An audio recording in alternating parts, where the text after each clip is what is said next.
இது ஒரு பழமையான கதை. புத்தர் ஒரு முறை கிராமத்துக்கு வந்தார். அங்கு ராமன் என்ற இளைஞன் வாழ்ந்து வந்தான். ராமன் கடுமையாக உழைப்பவன். ஆனால் அவன் மனம் அமைதியில்லாமல் இருந்தது. அவனுக்கு எப்போதும் ஒரு ஆசை. நான் இன்னும் பெரியவன் ஆக வேண்டும். என்ன காரணமோ தெரியவில்லை. என்னிடம் எல்லாம் இருக்கிறது. ஆனால் மனசு அமைதியில்லை. ஒரு நாள் ராமன் புத்தரை சந்திக்க முடிவு செய்தான்.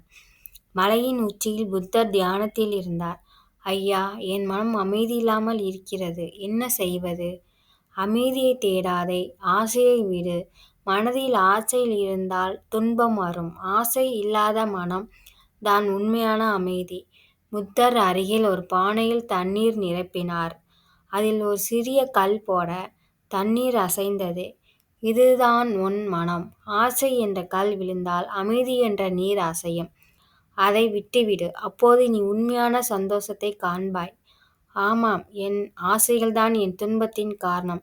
இனி ஆசையில்லாமல் அமைதியோடு வாழ்வேன். அந்த நாள் முதல் ராமன் அமைதியான வாழ்க்கையை வாழத் தொடங்கினான். அவன் முகத்தில் புன்னகை மலர்ந்தது. எதற்காகவும் ஆசைப்படாதீரே. ஆசை வந்தால் துன்பம் வரும்.